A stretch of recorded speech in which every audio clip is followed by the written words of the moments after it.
Woohoo! Got to back up here at my dead end. You guys saw the other video. Overlooking Monument from the old hang gliding site. Well, let's go up the hard way. Yeah, it's not that hard. Woohoo! And up.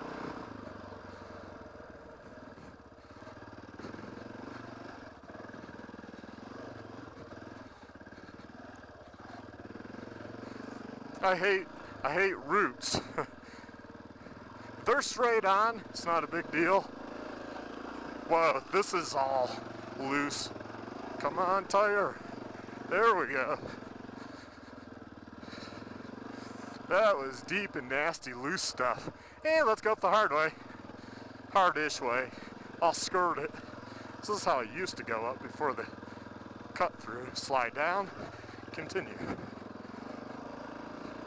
Always know what your tires are gonna do.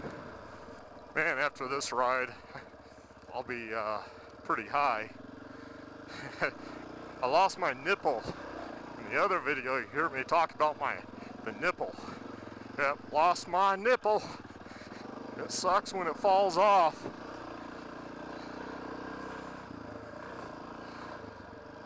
So gas kind of like just dribbling out, which, you know, it's not coming out much, but it's enough that I smell it. It's like, geez.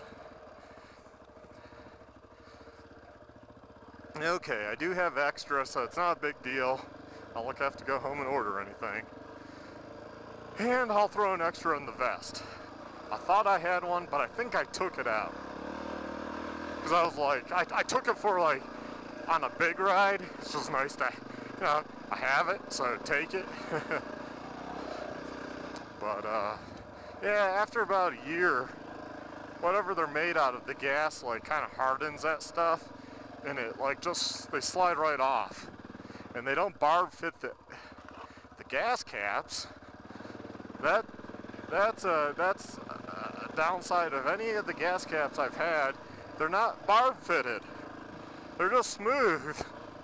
So you're just relying on the tightness, which works for a while until it stretches, and from the heat and from the gas it hardens, and then they just, like, you bump it and it like falls right off. And I know mine was getting there because I caught it being like loose, but like barely on. I pushed it back on like probably a couple rides ago, so I should have probably just changed it out or cut off the end.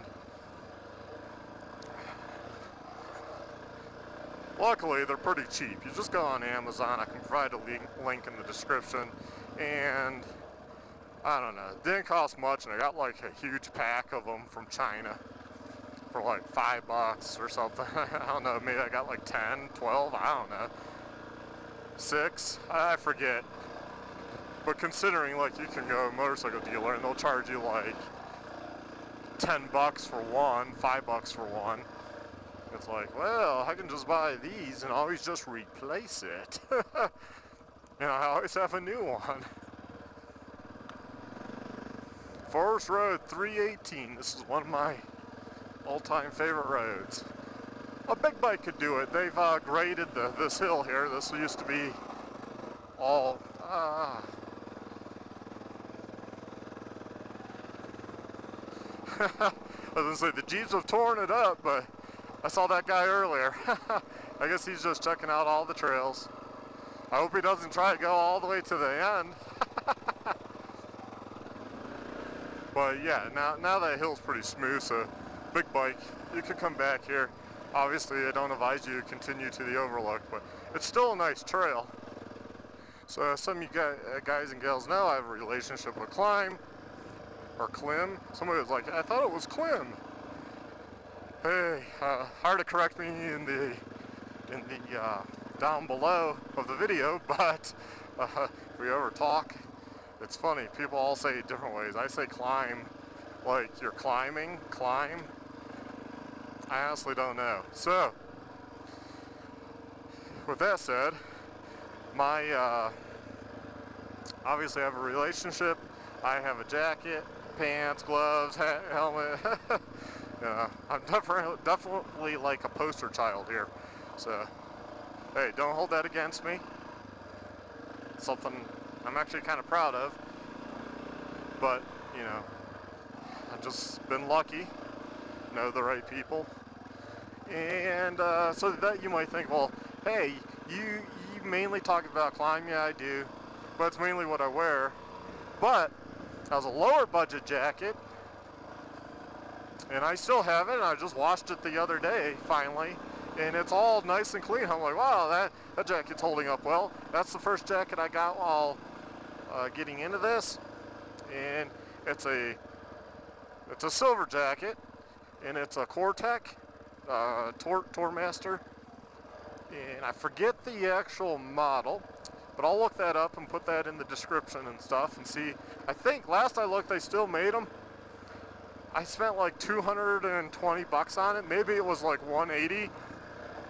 My first relationship with Performance Cycle in Denver, I went up there to look at jackets. I was like, this is a jacket I want, and I was like looking at like a $650 for a first gear adventure type jacket. It might have been $800. I don't even know.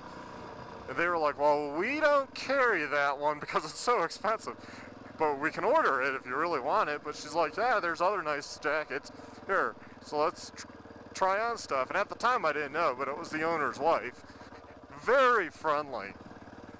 No, I didn't have any relationships with any local company or Climb.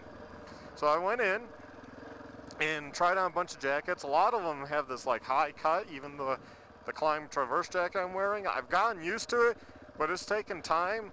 I just initially didn't like that like our turtleneck feel around my neck if I do zip it up. So the Core-Tech had like a dip there. So she's like, I notice you keep pulling at all the jackets we try. Here, try this one. And I tried on the Core-Tech, and she was like, oh. She's like, wow, you see, you didn't pull at it.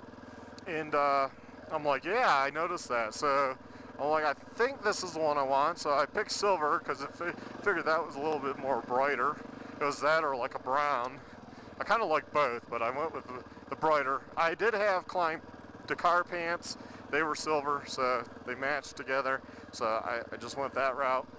And I got the silver jacket, and I still have it, and it's awesome. It has a zip-in winter liner. Even without the zip-in liner, it's just nice. It has built-in armor, elbow pads, back pad. It's great. Plenty of pockets, awesome jacket, and occasionally I'll wear it. So, if I had to get another jacket, and it was so much cheaper than the other jacket she was showing me, and she was so nice. She said, hey, I think it's even cheaper on our website. Here, let me just give it to you for cheaper. That's why I think I paid $180. But it's been so long, I honestly don't remember the exact number. But it was just a good experience working with Performance Cycle in Denver. This was when they were on Broadway. So it was great, and I always went up there when I visited my friend up in Denver. I would go and visit Performance Cycle and buy stuff occasionally and just walk around and so yeah, I like them. They're just so far away. I know they ship, but when you have to pay shipping, and it's I don't know. If you have to do the whole shipping thing and you have to pay for it and then you pay tax and all that, there's so many places to order, no offense to them, that just doesn't make sense, right? But I always have that good experience with them, so I do try to get some stuff from them from time to time. Now that's not saying my Climb Traverse jacket is bad. It's good too. This thing's like, I've had it now for a while. I throw it in the wash and it comes out looking like brand new, and it works. It works great. I mean, no complaints. But if you want a budget jacket that does last, does work, that's the one I would go for. Climb is known for the higher end, and they do use more later Gore-Tex type material. I know you all see like Gore-Tex and Walmart thing. Gore-Tex, I was telling my mother about about KLIM and Gore-Tex. She's like, Gore-Tex, so what? You know, Walmart, you can buy anything with Gore-Tex. I'm like, no, there's different levels of it, and people don't understand that. There's the latest and greatest technology costs a lot of money, and that's what KLIM uses in their jackets and pants and gloves and all that stuff. Oh. Hey guys. That time they looked unhappy, but it's a road. What did they think? The other video, they were all smiley and happy. Probably like, 2 vehicles, it's a road, people. It's funny how people get bent out of shape. They think they're like hiking in the wilderness and then no one else is gonna be around. Not the case.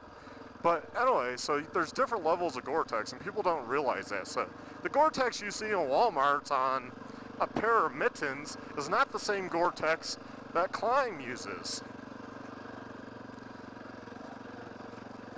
And then that's why, like, you'll see high-end hiking boots that cost $200, $300, $400, and they have Gore-Tex. Well, they're not using the same Gore-Tex as that $50 pair in Walmart, Target, or wherever, or Kohl's. You know, they're using a totally different process, product, and it is what it is. It just costs more money to use that.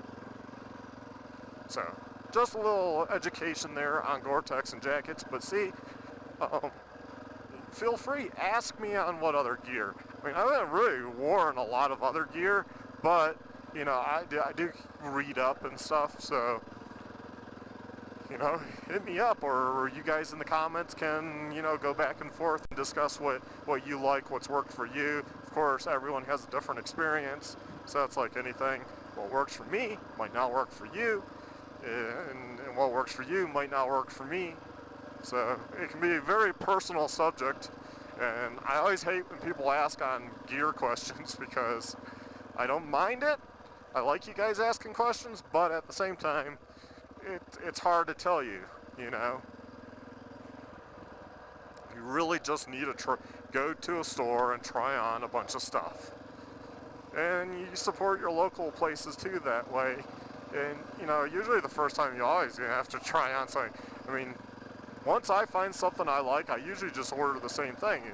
If it's shoes, pants, whatever in life, I like it, I buy the same thing. Now, I always hate when, like, models change. I know some people get all like, oh, they updated this or that, but in a way, it's good for them, because then they can promote, like, hey, we just redid our Traverse jacket, and there's a certain amount of people that will be like, hey, and they'll just buy the newest and latest, greatest, but for no rhyme or reason. So there's a reason why companies do that, but at the same time, I'm the type of person that, like, if I like a pair of gloves, I like a pair of gloves. If I like a pair of pants, I like a pair of pants. If I hear about them, like, we're gonna change it and I really need pants, I'll order 2 or something. And this goes through life. It could be jeans, whatever, riding gear, whatever. I've done that with shoes, like, you know, like a pair of shoes, go back in a month, I'm like, I'll buy 2 more of those pair of shoes just so they don't change and they sit in my closet, you know, for a couple years, and then I slowly break them out, and over a 10-year period, you know, I've had new shoes in my closet, and if I need them, I pull them out.